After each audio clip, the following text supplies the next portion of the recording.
namaku Andi Pramujaya. Dan pada Senin, 12 Januari tahun 2021, aku kembali menatap langit Jakarta dari balik kaca gedung lantai 38, tempat di mana kekuasaan, uang, dan kesepian tinggal bersamaan. Aku berusia 40 tahun, CEO salah satu bank swasta terbesar di Jakarta. Semua orang menganggap hidupku sempurna. Padahal, tak ada satupun yang benar-benar mengenalku. Setiap pagi aku tiba di kantor pusat kami di Sudirman. Sebelum matahari benar-benar naik, jas rapi, jam tangan mahal, langkah tegas, aku terbiasa memberi perintah, mengambil keputusan miliaran rupiah, dan menandatangani nasib ribuan orang hanya dengan satu coretan tinta. Tapi ada satu hal yang selalu kosong. Rumah. Aku belum menikah, bukan karena tak ada wanita, melainkan karena aku tak pernah memberi waktu untuk cinta. Bagiku, cinta adalah distraksi, dan aku membenci distraksi. Orang tuaku, ayah dan ibu, sudah berkali-kali menjodohkanku dengan perempuan sepadan. Anak pengusaha, direktur, politisi, cantik, pintar, berkelas, tapi tak satu pun yang membuatku ingin pulang lebih cepat ke rumah. Aku memilih bekerja. Selalu bekerja. Pagi itu, seperti biasa, aku berjalan melewati lorong kantor menuju ruanganku. Para karyawan berdiri, menunduk hormat. Beberapa tersenyum gugup. Aku mengangguk singkat. Hubungan kami selalu profesional, dingin, berjarak. Sampai tiba-tiba, langkahku terhenti. Di ujung lorong, seorang wanita muda sedang mengepel lantai. Seragam cleaning service berwarna biru muda, rambut hitamnya diikat sederhana, wajahnya bersih, polos, dengan ekspresi fokus dan tenang, seolah dunia yang bising ini tak mengusiknya sama sekali. Saat itu, ia tak tahu aku siapa, dan entah kenapa, aku menyukainya karena itu. Ia mengangkat wajahnya, dan mata kami bertemu. Maaf Pak, katanya gugup sambil menepi, suaranya lembut, hampir bergetar. Aku tak langsung menjawab. Ada sesuatu di matanya. Bukan kecantikan yang dibuat-buat, tapi ketulusan yang jarang kulihat di dunia korporasi. Tidak apa-apa, jawabku singkat.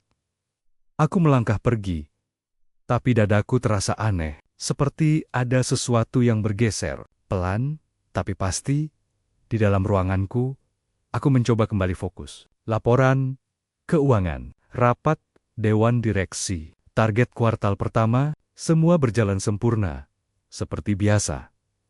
Namun bayangan wajah wanita itu terus muncul. Siapa namanya? Dari mana asalnya? Kenapa seorang CEO seperti aku memikirkannya? Nah, beberapa jam kemudian, sekretarisku, Sinta, masuk membawa berkas. Pak Andi, semua agenda hari ini sudah siap? Katanya sambil tersenyum. Senyum yang selama ini dianggap banyak orang istimewa. Aku mengangguk, lalu tanpa sadar bertanya. Cleaning service baru itu, siapa namanya? Sinta terdiam sepersekian detik. Ekspresinya berubah, tipis, tapi nyata. Oh, yang dari kampung itu? Jawabnya datar. Namanya Susan. Pak, masih magang, aku mengangguk pelan. Susan. Nama sederhana. Namun, entah kenapa, hari itu, namanya terasa menggema di kepalaku. Aku tak tahu saat itu, bahwa pertemuan singkat di lorong kantor ini akan menghancurkan semua prinsip hidupku, menantang keluargaku, dan membawaku pada satu keputusan paling nekat dalam hidupku. Mencintai seorang gadis miskin, dan memperjuangkannya dengan seluruh hidupku. Kalimat itu terus terngiang di kepalaku. Bahkan saat aku sama sekali belum berani mengakuinya pada diri sendiri. Hari-hari berikutnya berjalan seperti biasa. Setidaknya, di luar, rapat demi rapat, presentasi angka, telepon dari pemegang saham, namun di dalam kepalaku, ada sesuatu yang berubah sejak pagi itu. Aku mulai memperhatikan hal-hal kecil yang sebelumnya tak pernah kupedulikan. Jam berapa lantai kantorku dibersihkan? Siapa yang mengepel lorong dekat ruanganku, dan siapa yang selalu menunduk sopan setiap kali berpapasan denganku? Susan, Pada Rabu, 14 Januari tahun 2021, aku sengaja keluar ruangan lebih pagi dari jadwal rapat. Aku berdiri di dekat pantry, pura-pura memeriksa ponsel. Tak lama kemudian, Susan lewat mendorong troli kebersihan. Kali ini aku melihatnya lebih jelas. Wajahnya memang cantik, tapi bukan cantik yang dibuat. Kulitnya bersih tanpa riasan, matanya teduh, dan caranya berjalan penuh kehati-hatian, seolah takut mengganggu siapapun di sekitarnya. "Selamat pagi, Pak," ucapnya pelan ketika melihatku. "Pagi," jawabku. "Kamu, Susan?" "Ja." Ia terkejut, jelas tak menyangka namanya diketahui oleh seorang CEO. "Iya, Pak," jawabnya cepat. "Maaf kalau saya mengganggu." "Tidak," kataku. "Kamu kerja di sini sudah lama?" "Baru 2 bulan, Pak. Saya masih magang." Magang, membersihkan gedung puluhan lantai. Digaji jauh dari kata layak, dadaku terasa sesak. Entah kenapa, belum sempat aku bertanya lagi, suara tawa kecil terdengar dari belakang. Beberapa karyawan perempuan lewat, memandang Susan dari ujung kepala sampai kaki. Itu cleaning service kesayangan lantai atas," bisik salah satu dari mereka. Cukup keras untuk didengar. Susan menunduk, tangannya mencengkeram gagang troli lebih kuat. Aku menoleh tajam, mereka langsung diam dan pergi. Saat itu, untuk pertama kalinya aku sadar, dunia tempatku berdiri adalah dunia yang kejam bagi orang sepertinya. Beberapa hari kemudian, aku melihatnya dimarahi oleh seorang supervisor hanya karena noda kecil di kaca lift. Padahal jelas itu bukan kesalahannya. Tak ada yang membelanya. Semua memilih diam, termasuk aku. Dan penyesalan itu menghantamku keras. Malam itu, di apartemen mewahku di SCBD, aku tak bisa tidur. Aku teringat caranya selalu meminta maaf. Caranya selalu merasa kecil, seolah ia memang dilahirkan untuk berada di bawah. Padahal, aku tahu, tak ada manusia yang pantas diperlakukan seperti itu. Keesokan harinya, aku memanggil bagian HRD. "Secara resmi, dinjinen profesional, tolong pastikan tidak ada perlakuan tidak pantas terhadap pegawai kebersihan," kataku tegas. "Termasuk bullying verbal." HRD mengangguk panik. Namun kabar itu rupanya cepat menyebar, dan aku tahu, aku telah membuat kesalahan. Siang itu, Sinta, sekretarisku, masuk dengan wajah tegang. "Pak Andi," katanya hati-hati. "Maaf saya lancang, tapi kenapa Bapak tiba-tiba peduli pada cleaning service?" Aku menatapnya lama, tatapan yang membuatnya gelisah. "Karena mereka juga manusia," jawabku singkat. Sejak hari itu, tatapan Sinta padaku berubah, dan bisik-bisik di kantor semakin kencang. Tentang aku, tentang Susan. Dan aku belum tahu bahwa ketertarikanku yang sederhana ini akan menjadi awal dari konflik besar yang hampir merenggut nyawaku. Saat itu aku belum tahu, tapi benih kehancuran sudah ditanam rapi di sekelilingku. Sejak hari aku menegur HRD, suasana kantor berubah, tidak kasat mata. Tapi terasa, senyum-senyum yang biasanya ramah, kini kaku. Sapaan terdengar dibuat-buat, dan setiap kali Susan lewat, udara seolah mengeras. Aku memperhatikannya dari jauh. Ia semakin pendiam, langkahnya lebih cepat, tatapannya selalu menunduk. Seolah ia ingin menghilang dari dunia yang tak pernah memintanya hadir. Pada Jumat, 16 Januari tahun 2021, hujan turun deras sejak pagi. Jakarta macet, rapat molor, emosi orang-orang menipis. Di tengah hiruk-pikuk itu, aku melihat Susan membersihkan ruang rapat besar setelah presentasi penting. Ketika semua orang keluar, aku masuk kembali. "Sendiri, Susan," panggilku. Ia tersentak refleks menunduk. "Iya, Pak, kamu tidak salah apa-apa," kataku pelan. Ia terdiam, tangannya gemetar memegang kain lap. "Saya dengar, sejak Bapak bicara ke HRD, orang-orang jadi tidak suka sama saya," ucapnya lirih. "Kalau karena saya, Bapak repot, saya minta maaf." Kata maaf itu lagi, selalu itu. Dadaku terasa panas. "Kamu tidak perlu minta maaf karena diperlakukan tidak adil," jawabku. Itu bukan salahmu. Ia menatapku. Untuk pertama kalinya, cukup lama. Ada air di sudut matanya. Tapi ia menahannya. Tersenyum kecil, lalu menunduk lagi.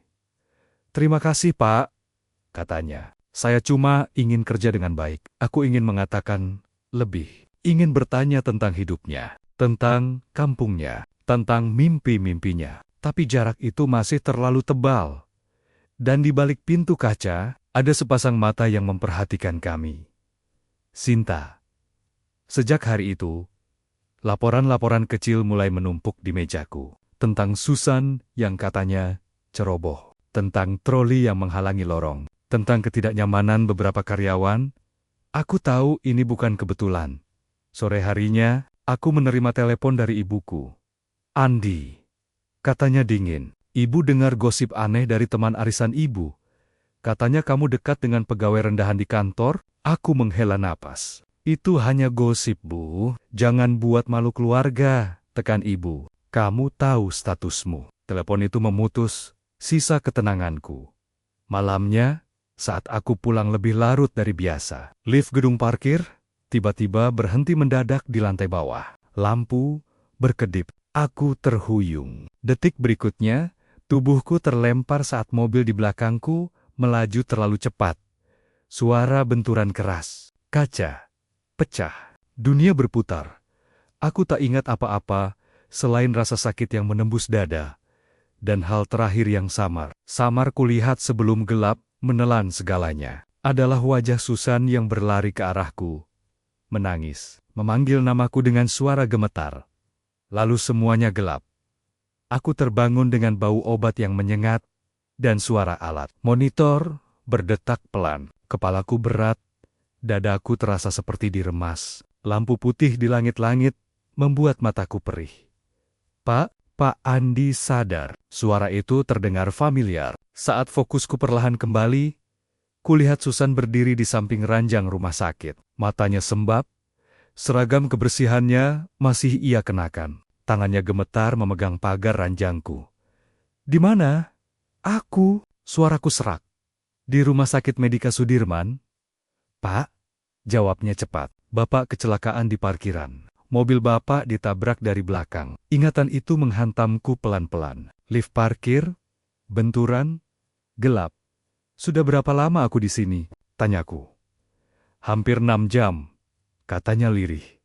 Saya yang nelpon ambulans." Aku menatapnya lama. Dalam kondisi setengah sadar, hal pertama yang kulihat adalah dirinya. Bukan orang tuaku, bukan Sinta, bukan direksi. "Susan, terima kasih," ucapku pelan. Ia menunduk. Air matanya jatuh. "Saya takut, Pak," saya pikir. "Bapak?"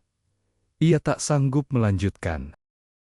Tak lama kemudian, dokter masuk, menjelaskan kondisiku. Retak tulang rusuk ringan, gegar otak ringan, perlu observasi, tidak fatal.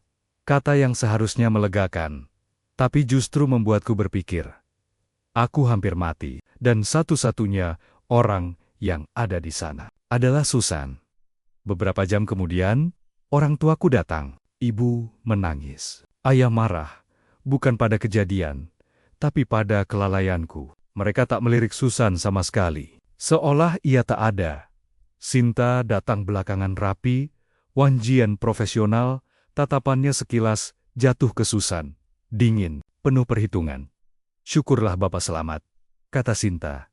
"Saya akan mengurus semua keperluan kantor." Aku mengangguk, tapi pikiranku tak ada di sana. Malam semakin larut. Orang tuaku pulang, Sinta pamit. Ruangan kembali sunyi. Susan berdiri, bersiap pergi. "Kamu mau kemana?" tanyaku. "Pulang, Pak. Besok saya kerja pagi," jawabnya lembut. "Sudah malam," kataku. "Terima kasih sudah menemani." Ia tersenyum kecil. "Saya tidak menemani, Pak. Saya hanya tidak tega meninggalkan." Kalimat itu menembus pertahananku. Selama ini, orang-orang datang karena kewajiban, jabatan, atau kepentingan. Tapi Susan, ia tinggal karena hati. Saat ia berbalik pergi, tiba-tiba aku sadar, Hidupku tak bisa kembali seperti semula. Kecelakaan ini bukan sekadar peringatan. Ini adalah titik balik. Dan di dalam diriku, untuk pertama kalinya sejak puluhan tahun, aku menetapkan satu tujuan yang bukan tentang uang atau kekuasaan. Aku ingin melindungi Susan. Keinginan itu terdengar sederhana, tapi aku belum sadar bahwa keputusan itulah yang akan menyeretku ke pusaran konflik paling berbahaya dalam hidupku. 2 hari setelah kecelakaan, aku kembali ke kantor dengan kondisi belum sepenuhnya pulih. Tulang rusukku masih nyeri, kepalaku kadang berdenyut, tapi aku memaksa diri. Ada sesuatu yang harus kulakukan. Begitu masuk gedung, aku langsung merasakan perbedaan. Bisik-bisik berhenti mendadak. Tatapan mengikuti langkahku. Semua orang tahu aku hampir mati, dan semua orang tahu siapa yang pertama kali menolongku. Susan. Aku memanggil rapat kecil dengan manajemen dan HRD pagi itu juga. Mulai hari ini, kataku tegas. Saya ingin semua pegawai kebersihan diperlakukan dengan standar yang sama. Tidak ada bullying, tidak ada laporan fiktif, tidak ada pelecehan dalam bentuk apapun. Ruangan hening. Beberapa orang saling pandang. Aku tahu, kebijakan ini bukan hanya tentang aturan. Ini tamparan langsung bagi mereka yang selama ini merasa berkuasa atas yang lemah. Setelah rapat, aku memanggil Susan ke ruanganku. Ia datang dengan wajah pucat, jelas ketakutan. Duduk, kataku pelan. Ia duduk di ujung kursi, tangan terlipat gugup. Susan, lanjutku. Kamu tidak perlu takut. Aku hanya ingin memastikan kamu baik-baik saja. Setelah kejadian kemarin, saya baik, Pak. Jawabnya cepat. Bapak yang seharusnya, aku mengangkat tangan. Menghentikannya. Aku ingin kamu pindah shift. Jam kerja lebih aman, dan aku minta HRD mengangkat statusmu jadi pegawai tetap. Wajahnya langsung berubah. Tidak, Pak, katanya spontan. Aku terdiam. Kenapa? Ia menunduk dalam-dalam. Orang-orang sudah tidak suka sama saya. Kalau Bapak terus membantu saya, mereka akan semakin membenci. Saya tidak mau Bapak jadi bahan omongan. Aku terdiam lama. Untuk pertama kalinya, ada seseorang yang menolak bantuanku, bukan karena gengsi, tapi karena peduli padaku. Kamu tidak perlu memikirkan itu, kataku akhirnya. Tapi saya memikirkan. Pak, jawabnya lirih. Saya tahu, posisi saya, kalimat itu seperti pisau.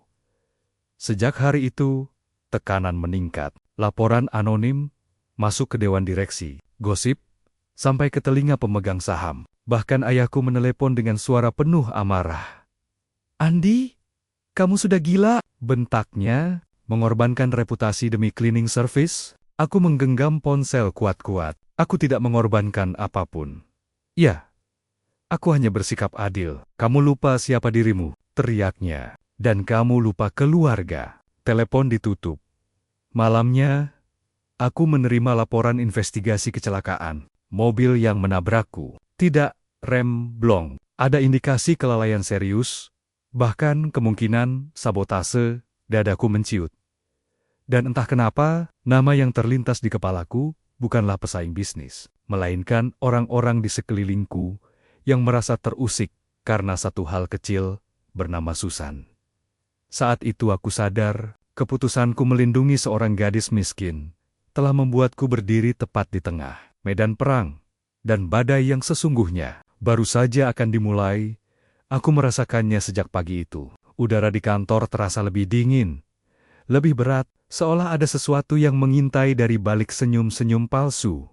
Pada Selasa, 20 Januari tahun 2021, aku menerima laporan lanjutan dari tim keamanan internal. Mereka datang dengan wajah serius, membawa berkas tebal berisi foto, rekaman CCTV, dan kronologi kecelakaan. Pak Andi, kata kepala keamanan pelan. Ada pergerakan mencurigakan di area parkir sehari sebelum kejadian. Seseorang mengutak-atik sensor mobil Bapak. Darahku serasa berhenti mengalir. Siapa? Tanyaku singkat.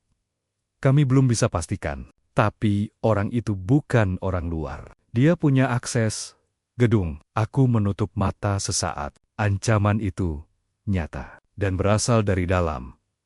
Sejak hari itu, Aku diperketat pengawalan. Sopir baru. Jadwal dirahasiakan. Bahkan jam pulang Susan pun kini selalu kupastikan aman. Meski diam-diam, tanpa sepengetahuannya. Namun, ancaman tak selalu datang dalam bentuk kekerasan. Kadang, ia datang lewat kata-kata. Susan mulai sering pulang dengan mata merah. Aku melihatnya dari jauh. Langkahnya makin tergesa. Bahunya sering bergetar menahan tangis. Suatu sore, aku mendengarnya dimarahi di gudang kebersihan.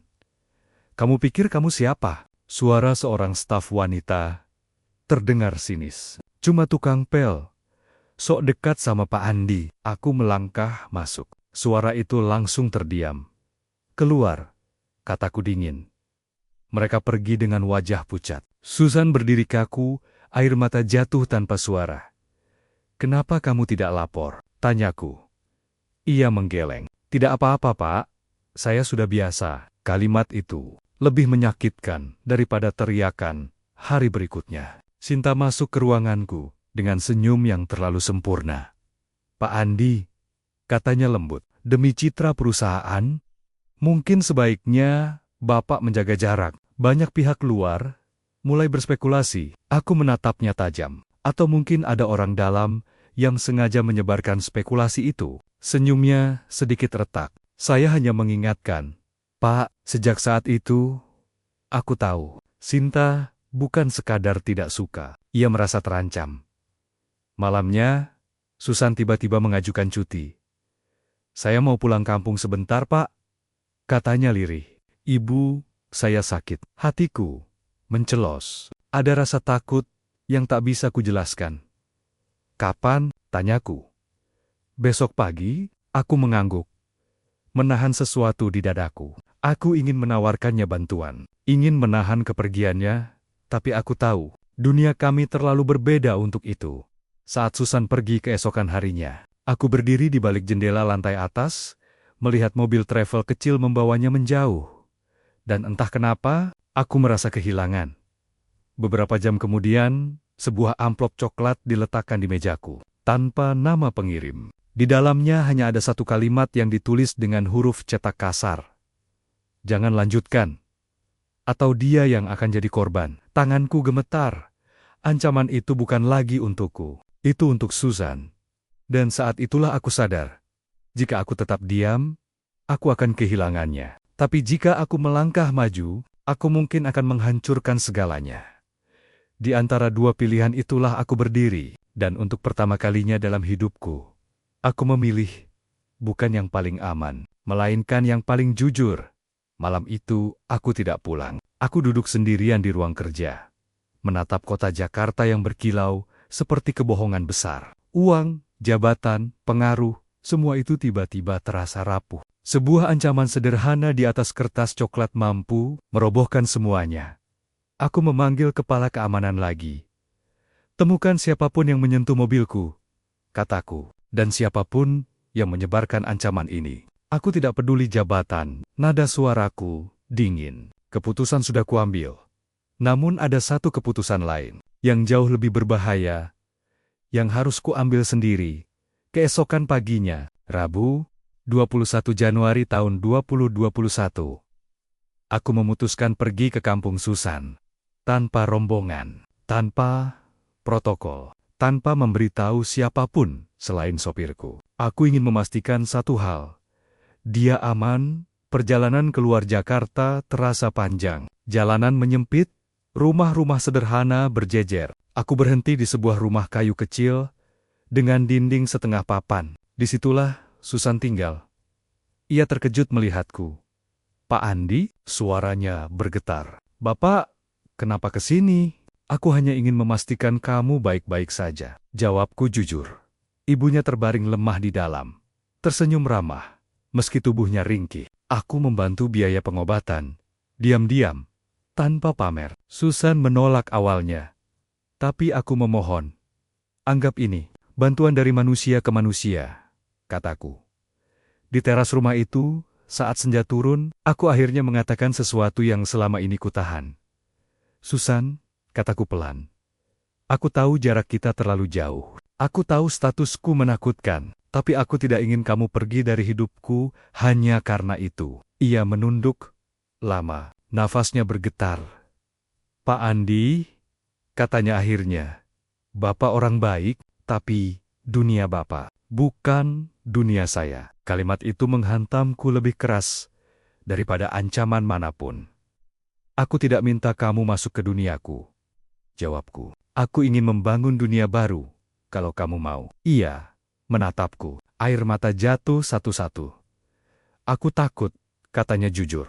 Takut menyakiti Bapak, takut dipermainkan, takut dianggap mengejar harta. Aku mengangguk. Aku juga takut, tapi untuk pertama kalinya, aku ingin memperjuangkan sesuatu selain diriku sendiri. Saat itu, aku menetapkan tujuan yang tak bisa kutarik kembali. Aku akan melamar Susan secara terhormat, dan aku akan menghadapi siapapun yang menolak, termasuk keluargaku sendiri. Ketika aku kembali ke Jakarta malam itu, ponselku dipenuhi panggilan tak terjawab dari ayah dan ibu, dan sebuah pesan singkat dari nomor tak dikenal masuk bersamaan. Kamu sudah diperingatkan. Aku menatap layar ponsel, lalu tersenyum pahit. Ancaman itu tak lagi membuatku mundur, justru menguatkanku. Karena sekarang aku tahu apa yang kuperjuangkan, dan untuk siapa. Dan justru karena itulah, aku harus bersiap menghadapi penolakan paling menyakitkan. Dalam hidupku, aku kembali ke Jakarta dengan tekad yang tak tergoyahkan. Pada Sabtu, 24 Januari tahun 2021, aku mengumpulkan keberanian untuk melakukan dua hal sekaligus. Melamar Susan dan menghadapi orang tuaku. Aku memulai dari Susan. Aku menunggunya di taman kecil dekat. Kosannya di Jakarta Timur, tak ada mobil mewah, tak ada bunga berlebihan. Hanya aku, sebuah cincin sederhana, dan kejujuran yang kupunya. Susan, kataku saat ia duduk di depanku. Aku tidak datang sebagai CEO. Aku datang sebagai Andi. Tanganku gemetar. Ketika kotak cincin itu kubuka, aku tahu aku bukan pria sempurna. Aku lebih tua. Hidupku rumit, tapi aku ingin menua bersamamu. Maukah kamu menikah denganku? Susan membeku. Matanya berkaca-kaca, tangannya menutup mulutnya menahan isak. Pak Andi, suaranya bergetar. Aku tidak bisa. Dunia terasa runtuh.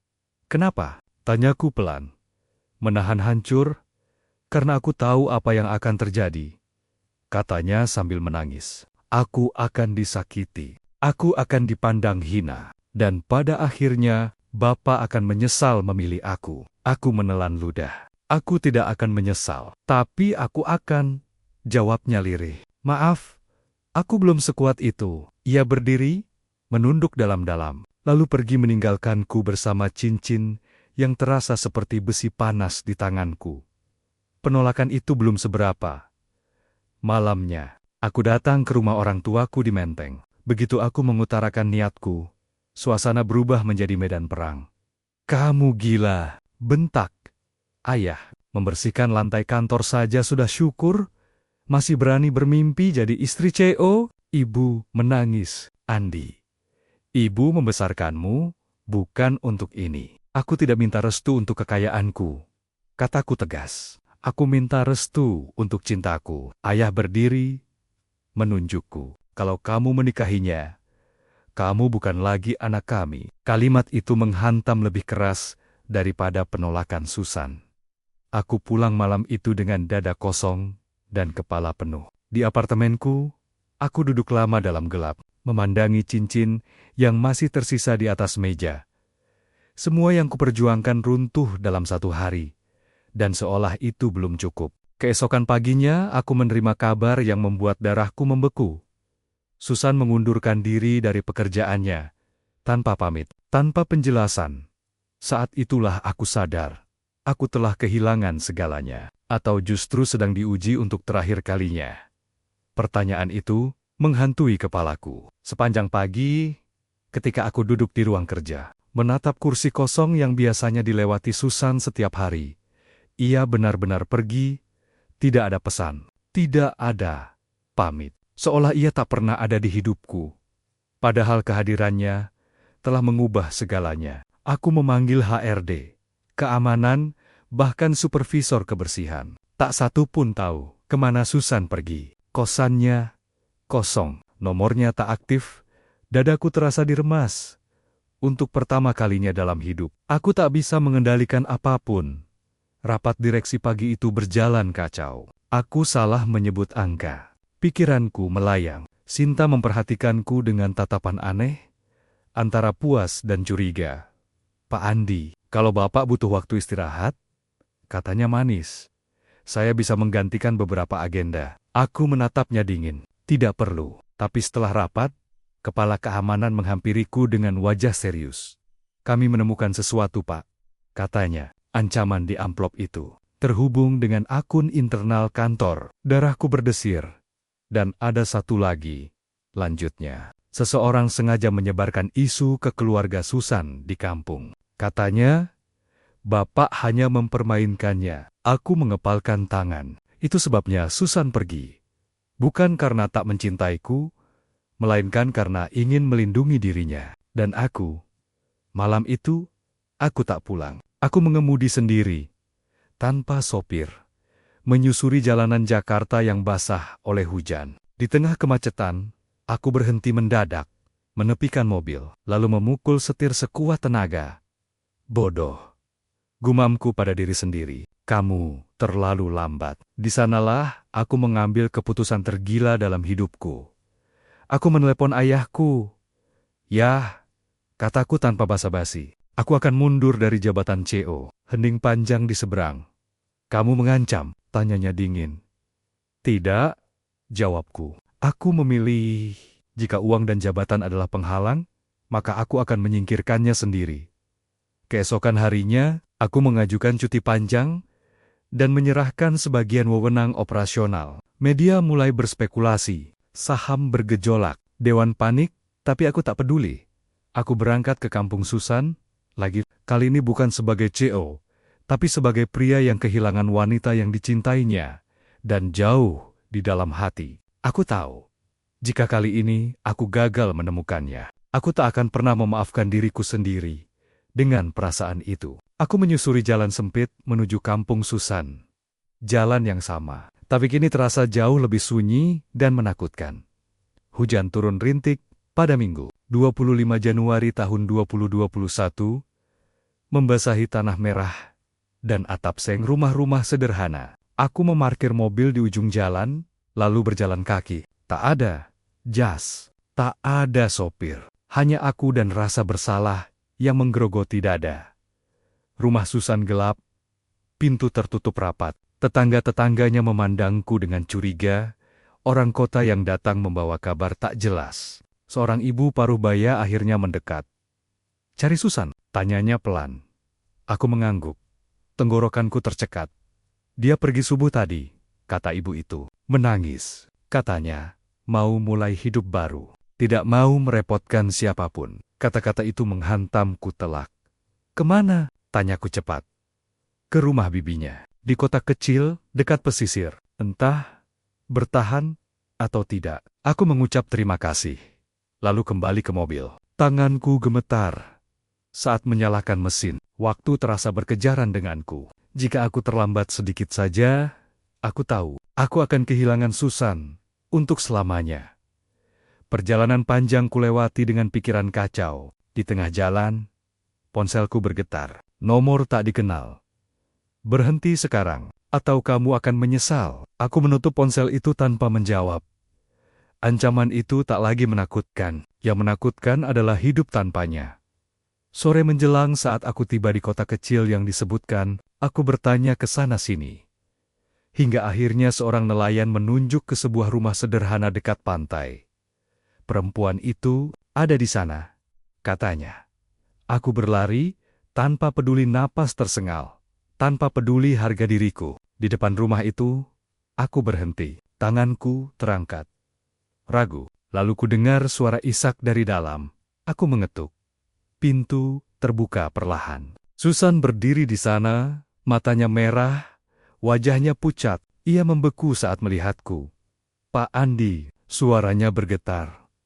Aku bukan Pak Andi, kataku pelan. Aku Andi, pria yang mencintaimu. Air matanya jatuh. Ia hendak menutup pintu, tapi aku menahannya, bukan dengan paksa, melainkan dengan kata-kata.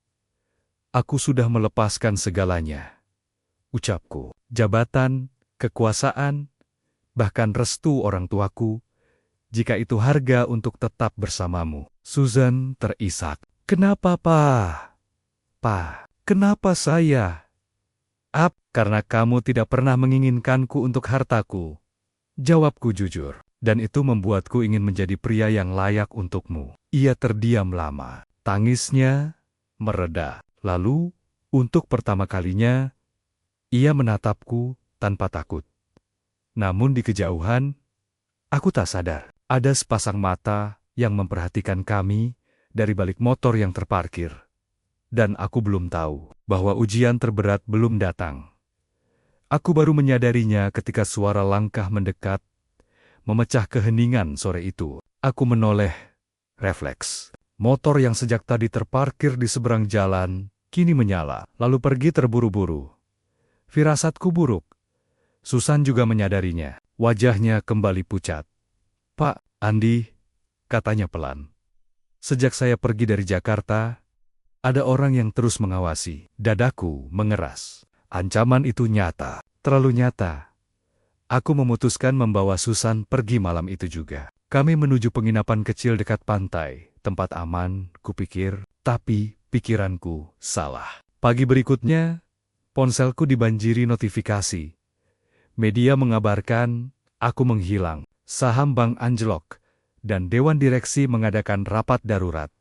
Lebih buruk lagi, ayahku menelepon. Kalau kamu tidak kembali sekarang, katanya dingin, perusahaan akan mengambil langkah hukum, dan perempuan itu akan diseret ke dalamnya. Ancaman itu membuat kakiku lemas. Aku menatap Susan. Ia mendengar semuanya. Sudah cukup, katanya pelan, tapi tegas. Aku tidak mau hidup Bapak hancur karena aku. Aku menggeleng. Aku memilih ini. Tapi aku tidak, balasnya. Aku mencintai Bapak. Justru karena itu, aku harus pergi. Kalimat itu seperti pisau. Siang itu, Susan menghilang lagi. Tanpa jejak, tanpa pamit. Kali ini, lebih menyakitkan. Karena aku tahu alasannya. Demi aku kembali ke Jakarta sendirian. Dihadapkan pada dewan, ancaman hukum, dan tekanan keluarga. Semua pintu tertutup. Semua jalan buntu.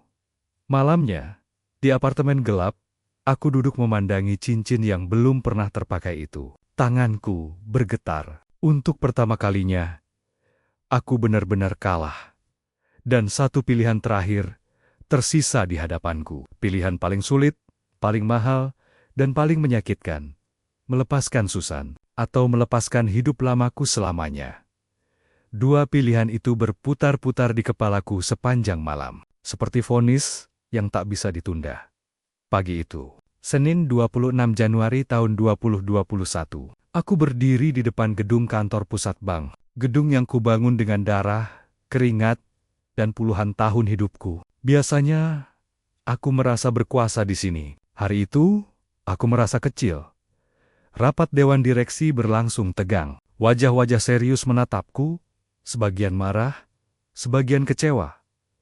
Andi, kata ketua dewan, kami butuh kepastian. Media sudah mencium konflik internal. Saham turun. Keluargamu juga menekan kami. Aku mengangguk pelan. Aku mengerti. Ayahku duduk di ujung meja. Tatapannya dingin, seolah aku bukan anaknya. Kamu sudah melewati batas, katanya. Jika kamu tetap bersikeras dengan perempuan itu, aku akan menarik seluruh dukungan keluarga. Aku menarik napas panjang. Inilah saatnya. Ayah, kataku tenang. Selama ini, aku hidup untuk memenuhi standar orang lain. Hari ini, aku memilih hidup dengan jujur. Ruangan mendadak sunyi. Apa maksudmu? Tanya ibu dengan suara bergetar. Aku berdiri. Tanganku sedikit gemetar. Tapi suaraku mantap. Aku mengundurkan diri sebagai CEO aktif. Aku akan melepas sebagian saham pengendali dan menyerahkan operasional harian pada dewan. Kursi berdecit. Suara kaget terdengar di mana-mana. Kamu gila, bentak ayah. Semua ini demi perempuan miskin itu? Aku menatapnya lurus. Bukan demi dia saja. Demi diriku sendiri. Keputusan itu seperti bom. Media meledak. Saham kembali goyah. Namaku menjadi headline. CO mundur karena cinta terlarang. Cemoohan berdatangan. Tapi untuk pertama kalinya, dadaku terasa ringan. Namun kebebasan itu mahal. Sore harinya, aku menerima kabar yang membuatku hampir roboh. Susan kembali ke kampungnya, dan keluarganya ditekan oleh orang-orang tak dikenal, agar menjauhinya dariku. Aku duduk terdiam. Semua pengorbananku belum cukup. Semua pilihanku belum menyelamatkannya. Malam itu, aku berdiri di balkon apartemen, menatap Jakarta yang berkilau dingin. Jika aku terus mengejarnya, Susan akan terus disakiti. Jika aku berhenti, aku akan kehilangan wanita yang kucintai. Air mata yang jarang jatuh akhirnya menetes. Maafkan aku, bisikku pada malam. Dan di sanalah aku mengambil keputusan terakhir, yang paling kejam bagi diriku sendiri. Aku akan menjauh dari Susan, agar ia bisa hidup tanpa ketakutan. Namun, aku tak tahu bahwa keputusanku itu justru akan membuka jalan bagi kebenaran, dan mengubah hati orang-orang yang selama ini menentang kami. Aku belum menyadarinya. Ketika aku memilih menghilang dari hidup Susan, aku memutus semua jalur. Nomor ponselku, ku ganti. Media sosial, ku tutup. Aku bahkan meminta tim keamananku untuk tidak melaporkan apapun tentang Susan kepadaku. Bukan karena aku berhenti mencintainya, tapi karena aku mencintainya terlalu dalam untuk membiarkannya terus terluka. Hari-hariku berubah sunyi. Aku pindah ke rumah kecil di pinggir Jakarta Selatan, tanpa kemewahan, tanpa sopir, tanpa pengawal. Untuk pertama kalinya, aku hidup sebagai Andi, bukan CO. Namun pengorbanan tak selalu terlihat sebagai pengorbanan. Di kampung, Susan menghadapi badai sendirian. Aku tahu itu belakangan, dari laporan yang tak sengaja ku dengar. Tetangga mencibir, keluarga disudutkan. Tapi Susan tetap berdiri. Ia menolak semua tawaran uang, menolak semua bujukan. Bahkan ketika orang-orang suruhan keluarga besarku datang dengan janji masa depan cerah, asal ia menjauh dariku, Susan menolak dengan satu kalimat sederhana. Kalau cinta, harus ditukar dengan harga diri. Saya lebih memilih miskin. Kalimat itu sampai ke telinga ibuku. Pada Jumat, 30 Januari tahun 2021, ibuku datang menemuiku. Wajahnya lelah, matanya sembab. Ia tak lagi terlihat seperti wanita bangsawan yang selalu menjaga citra. Ibu ke kampungnya, katanya pelan. Aku menegang. Ibu melihat sendiri bagaimana dia hidup. Lanjutnya, tidak meminta apapun, tidak menyalahkanmu. Bahkan ketika orang-orang mempermalukannya, dia tetap membelamu. Aku menunduk. Dadaku terasa sesak. Dia bilang, suara ibu bergetar. Andi terlalu baik untuk dunia yang kejam seperti ini. Air mataku jatuh. Aku tak sanggup menahannya. Ayahmu masih keras, kata ibu lagi. Tapi, untuk pertama kalinya, ibu ragu pada penolakan kami sendiri. Hari itu, aku tahu pengorbanan Susan dan pengorbananku mulai terlihat. Namun belum cukup, karena di balik semua itu, Sinta merasa kalah. Dan orang yang kalah seringkali melakukan hal paling berbahaya. Membuka rahasia. Sebuah email anonim masuk ke redaksi media besar, berisi bukti sabotase mobilku, rekaman CCTV, jejak akses internal. Nama Sinta muncul di sana, dan badai yang lebih besar pun bersiap menerjang, bukan untuk menghancurkan cinta kami, melainkan untuk membersihkan semua kebohongan yang selama ini menutupinya. Aku baru benar-benar memahaminya ketika namaku kembali menghiasi layar berita nasional. Judul-judul besar bermunculan. Skandal internal bank besar, sabotase mobil CEO, terungkap. Sekretaris terlibat upaya menjatuhkan pimpinan. Aku duduk terpaku di ruang tamu rumah kecilku. Tanganku gemetar memegang ponsel. Semua bukti yang selama ini tersembunyi, akhirnya muncul ke permukaan. Rekaman CCTV, log akses parkiran, percakapan internal. Sinta ditetapkan sebagai tersangka. Motifnya jelas, iri, ambisi, dan ketakutan kehilangan posisi. Ia ingin menyingkirkanku. Dan Susan. Dalam satu langkah, kantor gempar. Media mengejar, Dewan Direksi terpaksa meminta maaf secara terbuka. Dan satu persatu, orang-orang yang dulu mencibir, terdiam. Ayahku datang menemuiku malam itu. Tanpa jas mahal, tanpa sikap arogan. Hanya seorang pria tua dengan wajah penuh penyesalan. Ayah salah, katanya singkat. Aku terdiam. Ayah terlalu sibuk menjaga nama besar. Lanjutnya, sampai lupa melihat ketulusan. Ia menghela napas panjang. Perempuan itu, Susan. Dia lebih berkelas dari yang ayah kira. Kalimat itu bukan permintaan maaf sepenuhnya. Tapi bagiku, itu awal. Namun di tengah kebenaran yang terungkap, aku menerima kabar yang membuat lututku lemas. Susan jatuh sakit. Tekanan batin, kelelahan, tubuhnya tak kuat lagi menahan semuanya. Ia dilarikan ke puskesmas kampung. Tanpa pikir panjang, aku berangkat. Tidak peduli media, tidak peduli citra. Aku hanya peduli satu hal. Apakah ia masih bernapas? Di ruang perawatan sederhana itu, kulihat Susan terbaring lemah. Wajahnya pucat. Namun saat ia membuka mata dan melihatku, senyum kecil muncul. Bapak datang, katanya pelan. Aku menggenggam tangannya. Air mataku jatuh tanpa malu. Maafkan aku seharusnya tidak pergi. Ia menggeleng lemah. Kalau Bapak tidak pergi, mungkin keluarga Bapak tidak akan pernah tahu siapa saya sebenarnya. Saat itu, aku sadar, semua penderitaan ini bukan sia-sia. Dan untuk pertama kalinya, aku merasakan sesuatu yang lama hilang dari hidupku. Harapan. Perasaan itulah yang kembali mengalir di nadiku. Saat aku duduk di samping ranjang Susan, memegang tangannya yang dingin, namun nyata. Hari itu, Sabtu 31 Januari tahun 2021, hujan turun pelan di luar puskesmas kecil itu. Seolah ikut menjadi saksi perjuangan terakhir kami. Dokter berkata, kondisi Susan membaik, tapi ia harus banyak istirahat. Dan yang terpenting, bebas dari tekanan. Aku tahu apa artinya. Aku harus mengakhiri semua sisa konflik. Sekarang, aku menghubungi orang tuaku dan meminta mereka datang ke kampung Susan, bukan untuk berdebat, bukan untuk menghakimi, tapi untuk melihat langsung. Awalnya, ayah menolak, tapi ibu memaksa. Mungkin karena apa yang ia lihat sebelumnya telah mengguncang hatinya. Ketika mereka tiba, Susan mencoba bangkit untuk menyambut, ibu langsung menahannya. Tidak usah, kata ibu lembut. Ibu yang harus meminta maaf. Susan terkejut, air matanya jatuh perlahan. Saya tidak pernah berniat merebut apapun, kata Susan lirih. Saya hanya mencintai Andi. Kalimat itu sederhana, tapi justru disitulah kekuatannya. Ayah berdiri kaku. Lama. Lalu ia menunduk. Gerakan kecil yang bagiku terasa monumental. Kami salah menilai, katanya berat. Jika kamu mau, kami akan belajar menerima. Dadaku bergetar. Aku hampir tak percaya. Namun perjuangan belum selesai.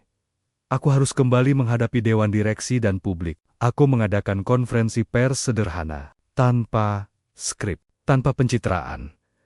Aku mundur bukan karena skandal, kataku jujur. Aku mundur karena aku ingin menjadi manusia yang utuh. Pernyataanku menuai pro dan kontra, tapi untuk pertama kalinya, aku tak lagi takut pada opini. Sore itu, aku kembali ke puskesmas. Susan menatapku dengan mata yang lebih tenang. Pak Andi, katanya pelan, kalau nanti semua sudah selesai, apakah Bapak masih ingin menikah dengan saya? Aku tersenyum, menahan haru. Bukan ingin, jawabku. Aku sudah siap. Tangannya menggenggam tanganku lebih kuat. Dan untuk pertama kalinya, aku merasa kami benar-benar mendekati garis akhir dari perjuangan panjang ini. Dan di titik itulah, aku tahu, lamaran kali ini tak boleh ada keraguan. Tak boleh ada ketakutan. Seminggu setelah kondisi Susan stabil, aku mengajaknya berjalan ke pantai kecil dekat kampung bibinya. Tidak ada media, tidak ada pengawal. Hanya kami, angin laut, dan langit senja yang perlahan memerah. Susan, kataku sambil berhenti di tepi pasir. Lamaran pertamaku penuh ketakutan. Yang kedua ini penuh keyakinan. Aku berlutut. Bukan sebagai CEO, bukan sebagai pewaris keluarga besar, tapi sebagai pria yang telah kehilangan segalanya demi satu hal. Cinta. Aku mungkin tidak sekaya dulu. Aku mungkin tidak disukai semua orang. Tapi aku berjanji, aku akan menjadi suami yang setia, melindungimu, dan tidak pernah malu berjalan di sampingmu. Maukah kamu menikah denganku? Susan menutup mulutnya. Tangisnya pecah. Bukan tangis ketakutan, melainkan kelegaan. Iya, katanya sambil terisak. Aku mau. Aku memasangkan cincin di jarinya dengan tangan gemetar. Saat itu, dunia terasa berhenti. Semua luka, semua hinaan, semua air mata terasa lunas. Namun ujian terakhir datang lebih cepat dari yang kami duga. Ayah Susan mendatangiku malam itu. Wajahnya tegang, tangannya kasar, penuh kerja keras. Saya orang miskin, katanya tanpa basa-basi. Saya tidak punya apa-apa untuk ditawarkan. Aku menunduk hormat. Bapak punya anak perempuan yang luar biasa. Itu lebih dari cukup. Ia menatapku lama, lalu air matanya jatuh. Kalau kamu menyakitinya, katanya berat, saya tidak akan memaafkanmu. Aku mengangguk. Saya bersumpah. Restu itu terasa lebih berat dan lebih suci daripada apapun yang pernah kudapatkan. Di kejauhan, ibuku memperhatikan dari balik pintu. Matanya berkaca-kaca. Untuk pertama kalinya, ia tersenyum tulus padaku, dan pada Susan, pertunangan kami diumumkan sederhana, tanpa pesta besar, tanpa kemewahan. Tapi kabarnya menyebar cepat. Reaksi publik terbelah. Ada yang menghina, ada yang mendukung. Tapi aku dan Susan sudah tidak lagi peduli, karena cinta kami telah menang atas segalanya. Dan kemenangan itu akhirnya kami rayakan dengan cara paling sederhana, namun paling jujur. Pada Sabtu 14 Februari tahun 2021, hari yang dulu tak pernah berarti apa-apa bagiku. Aku berdiri di sebuah masjid kecil di pinggir kota, tanpa karpet merah, tanpa tamu elit. Hanya keluarga, sahabat dekat, dan doa yang tulus. Aku mengenakan setelan jas sederhana. Susan duduk di hadapanku, dengan kebaya putih polos, wajahnya berseri, meski tanpa perhiasan mahal. Tangannya bergetar, sama sepertiku. Saat ijab kabul diucapkan, suaraku sempat tertahan. Nafasku berat. Tapi ketika aku mengucapkan namanya dengan lancar, satu tarikan napas, satu keyakinan penuh, sah, air mata jatuh. Dari ibuku, dari ayah Susan, bahkan dari ayahku, yang berdiri kaku di belakang, lalu menunduk dalam-dalam. Ia tak berkata apa-apa, tapi langkahnya mendekat, menepuk bahuku pelan. Itu cukup. Di luar masjid, hujan turun tipis. Susan tersenyum sambil menggenggam tanganku. Ternyata, bahagia itu sesederhana ini, katanya. Aku tertawa kecil. Seharusnya aku belajar ini sejak dulu. Kami tidak langsung berbulan madu. Kami pulang ke rumah kecil yang kupilih, rumah yang kami tata bersama. Susan memasak untukku untuk pertama kalinya sebagai istriku. Aku membantu mencuci piring. Kami tertawa ketika piring hampir jatuh. Momen-momen kecil yang tak pernah kubeli dengan uang. Malam itu, aku menatapnya tertidur. Damai, aman, dan untuk pertama kalinya, aku tak lagi merasa dikejar apapun. Aku telah kehilangan jabatan. Aku telah kehilangan kekuasaan. Tapi aku menemukan sesuatu yang jauh lebih berharga, keluarga, dan aku tahu, apapun yang terjadi setelah ini, aku tidak sendirian. Kesadaran itu mengubah caraku memandang pagi, pekerjaan, bahkan diriku sendiri. Hari-hari setelah pernikahan kami berjalan tenang, nyaris asing bagiku. Aku bangun tanpa alarm rapat, tanpa dering telepon darurat, tanpa jas mahal yang tergantung menunggu dipakai. Sebagai gantinya, ada suara Susan di dapur. aroma kopi sederhana, dan senyum yang selalu menyapaku lebih dulu. Aku belajar hidup pelan. Aku mulai mengurus hal kecil yang dulu tak pernah kusentuh, membayar listrik, berbelanja ke pasar, menyapa tetangga. Banyak yang mengenaliku dari berita, mantan CO yang menikahi cleaning service. Ada tatapan heran, ada bisik-bisik, tapi Susan selalu menggenggam tanganku lebih erat setiap kali itu terjadi. Tidak apa-apa, katanya lembut. Kita tidak hidup untuk mereka. Aku kembali bekerja, bukan sebagai CO, tapi sebagai konsultan keuangan independen. Gajinya jauh lebih kecil, tapi setiap rupiah terasa lebih jujur. Aku membantu UMKM, koperasi kecil, orang-orang yang dulu tak pernah kulirik. Di sanalah aku melihat wajah Susan di banyak orang. Suatu sore, ibuku datang membawa kue buatan sendiri. Ia duduk lama bersama Susan, mengajarinya resep keluarga. Tawa mereka pecah pelan-pelan. Pertanda dinding yang dulu tebal, akhirnya runtuh. Ayahku tak banyak bicara, tapi ia datang setiap akhir pekan, membantu memperbaiki pagar, menyiram tanaman. Ia tak pernah meminta maaf dengan kata-kata, tapi kehadirannya adalah pengakuan. Suatu malam, Susan bertanya pelan saat kami duduk di teras Mas. Apakah Mas menyesal?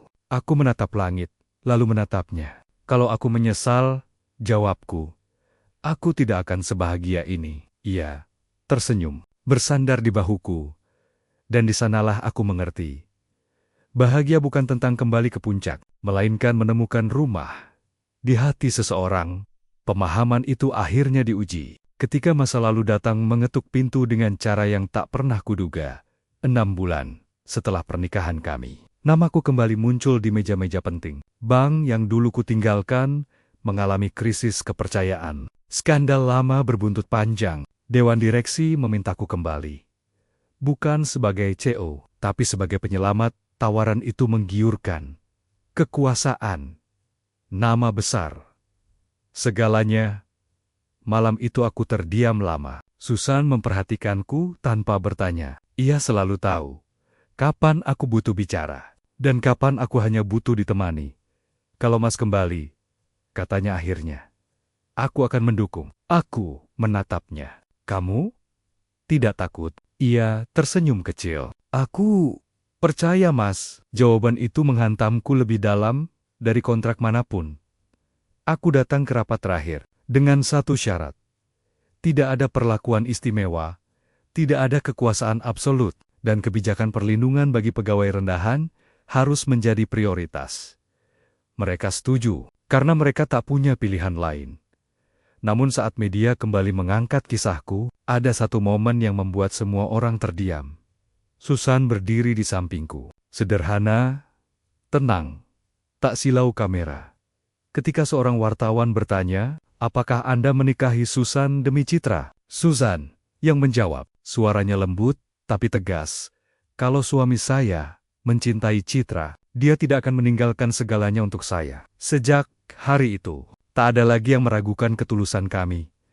Dan aku sadar, ketulusan memang mahal, tapi ia selalu membayar lunas. Kini, ketika aku menoleh ke belakang, aku melihat hidupku seperti dua dunia yang berbeda. Aku kembali bekerja, tapi aku bukan Andi yang dulu. Aku pulang tepat waktu. Aku tak melewatkan makan malam. Aku tak lagi menukar cinta dengan ambisi. Susan tetap menjadi dirinya, sederhana, rendah hati, kuat. Ia bahkan membuka kelas kecil bagi perempuan kampung yang ingin bekerja di kota, mengajarkan mereka bertahan tanpa kehilangan harga diri. Suatu malam, di rumah kami yang hangat, ia berkata sambil tersenyum, "Mas, dulu aku hanya cleaning service." Aku menggenggam tangannya. "Dan sekarang kamu adalah alasan aku bertahan." Kami tertawa, bukan tawa kemenangan, tapi tawa orang-orang yang telah melalui badai dan selamat bersama. Dari kisahku, aku belajar satu hal yang ingin ku sampaikan pada siapapun yang mendengar ceritaku ini. Cinta sejati tidak memilih status. Cinta sejati berani kehilangan segalanya demi tidak kehilangan satu orang yang tepat. Aku, Andi Pramujaya, pernah menjadi CEO kaya yang kesepian. Dan hari ini, aku adalah suami dari seorang wanita sederhana yang mengajariku arti rumah, arti cinta, dan arti hidup yang sesungguhnya.